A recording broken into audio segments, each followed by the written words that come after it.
You guys, self-reflection is not an easy thing to do, but it's necessary. And I feel like Amanda is at a point in her life where she's just like, I'm me, take it or leave it. And everyone else should fall in line and bow down to her and understand who she is and just kind of conform to her, which is fine in her own mind, but just don't. She doesn't need to cry in the car later when people don't receive her well. Now, when it comes to relationships, Amanda hasn't had the best experience. Surprise, surprise. So baby, when you ready, hit my line. Tell me what you wanna do. I know you still feeling new.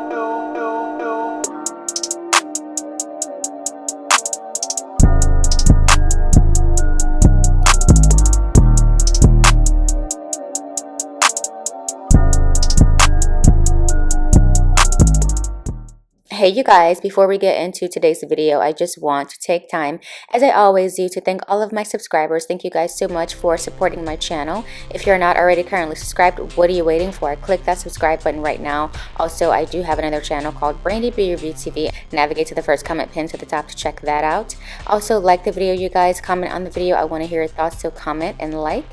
And now let's get into this juicy topic. In today's Celebrity Couple Toxic News, we are talking about Amanda Seales and the reason it's going to be hard for her to be in a long-term relationship. According to the LA Times, in a 3-hour interview on the latest episode of Shannon Sharpe's podcast, Club Shay Shay, the former NFL star interviewed actor and comedian Amanda Seales about everything from her recent autism diagnosis to her rumored feud with Issa Rae. Many have criticized Sharpe since the episode was released on Wednesday, saying the host seemed to misunderstand Seales' perspective or misinterpret her comments on several topics she brought up. The conversation grew tense throughout, with Sharpe apologizing to the actor at one point for coming off as combative. Seales, 42, said that she had recently been diagnosed with autism spectrum disorder and noted that Black women often go undiagnosed because of a lack of research on Black women and girls who are on the spectrum. She said she has often felt misunderstood both by people she knows and by strangers because of her neurodivergence. She said this, you get people saying things like, you are difficult, you are mean, you are nasty, and you are none of those things, she said. Seales continued to explain her diagnosis and how it manifests for her, whether that's in her need to doodle when she's focused or in her tone of voice, which is often interpreted as harsh, but Sharpe did not seem to understand. He said this, just because you have a special gift, that doesn't mean that you have a spectrum, he said. He said, so you feel just because your brain functions differently, that's what caused it, or there's a clinical diagnosis. Seales wrote that she felt Sharpe was interrogating her about her diagnosis in an Instagram post on Friday, adding that he had absolutely zero love for her as he pressured her into answering questions. Another part of the conversation that sparked backlash was when Seales recounted an early experience she had with racism when she was a child, working as a dancer for a Christmas show at Walt Disney World. Acknowledging that two had already disagreed in the interview, Seales prefaced her comments by saying, even though you're gonna probably have an issue with this, they were effing racist. The Insecure star then described how she was the only Black child out of 12 dancers and was bullied by the other children, who called her by a racial slur and said she was selected only because she was Black. She said, does that suffice as racist to you, or would you want to call it something else? Is that just kids being mean, she said. And Shannon Sharpe responded, yeah, they're kids, Sharpe said. Then asked if she was a model citizen as a child. Seales audibly sighed in response, and Sharpe later said that children repeat their what they're hearing from their parents in their environment and don't know what they're saying is wrong. The heated conversation sparked conversations online about Sharpe's interviewing tactics, with one fan writing, "Do better with not invalidating others' experiences with his own." Seales also addressed her relationship with former collaborator Ray, the creator of Star Insecure, which had been rumored to be fragmented near the show's end in 2021. She said she had never talked about their relationship publicly because Ray's role in Hollywood is so important. Here's how people are reacting to this interview. Someone has said they don't like Amanda because she is unapologetically Black and supports all Black people, not just who they deem worthy. Someone else said this: "Why did she falsely accuse a Black man of sexual assault?" Someone else said, "Exactly." Someone else said, "Nah, she has a nasty attitude. She recently came to terms with that fact. Even if you mean well, if you treat people poorly, they'll be more focused on that. She has said a lot of good things, but to be honest, there are plenty of people who say the same things in a less ignorant and condescending manner." Someone else said this: "One thing about Amanda Seales, she will call you out by name and you can't do anything but respect it."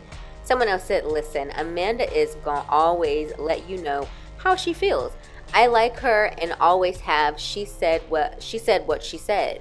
Someone else said this whole interview was this girl telling stories of her being a victim, with her having no idea why people mistreated her.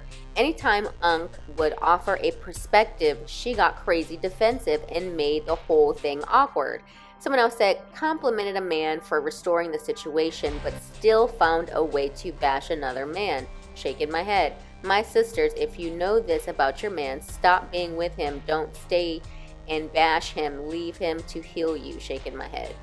Someone else said this: "She sat on that show and blamed the whole world since she was a kid on everything that happened in her life.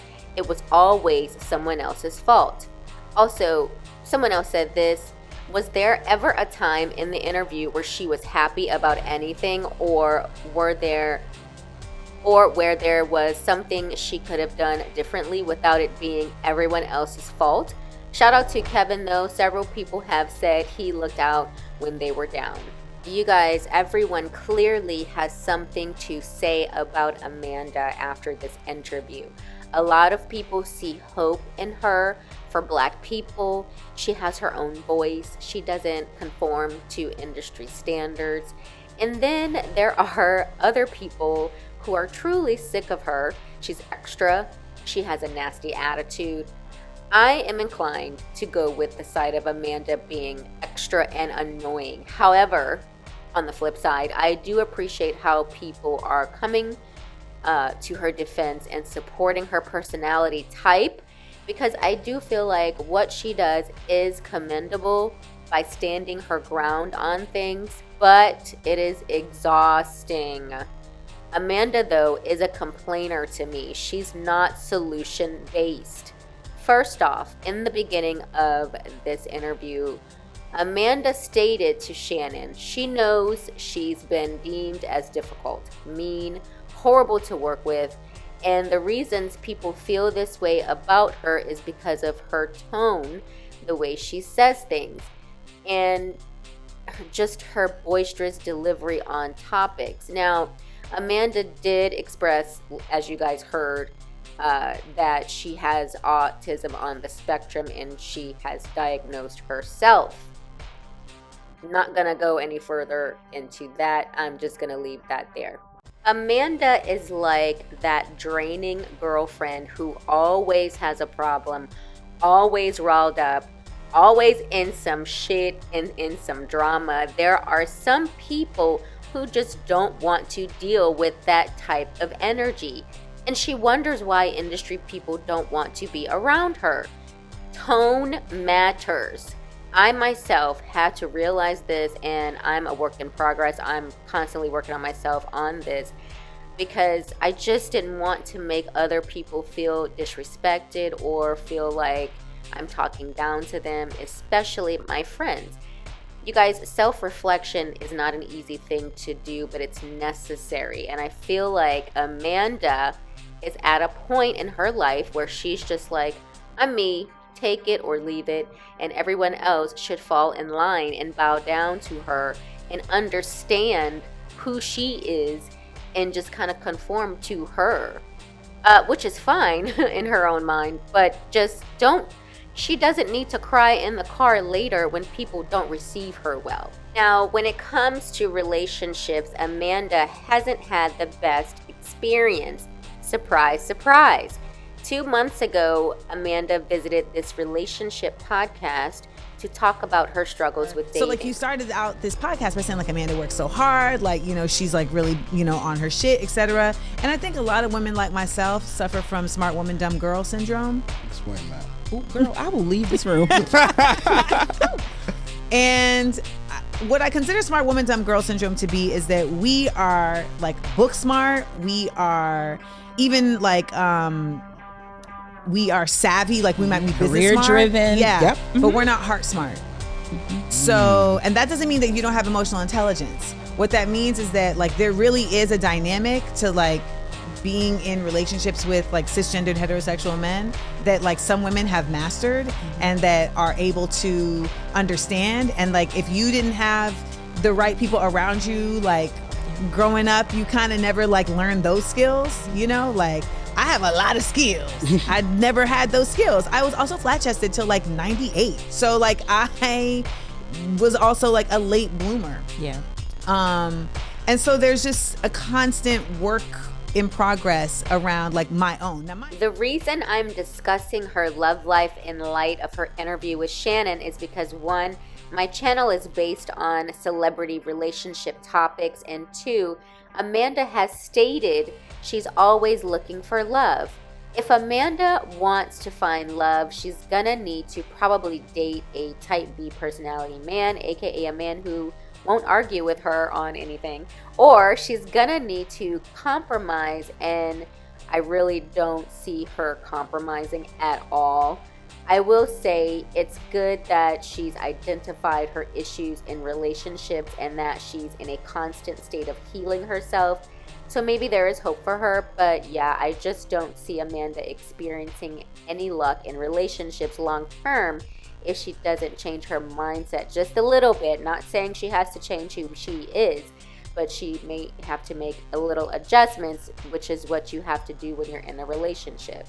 Anyways, you guys, what did you think of today's celebrity toxic news? Do you think Amanda Seales is misunderstood, or is it self-sabotage? Do you think Shannon Sharpe was invalidating Amanda in the interview? How do you guys think Amanda's personality will affect her love life? Leave a comment. Don't forget to like and subscribe.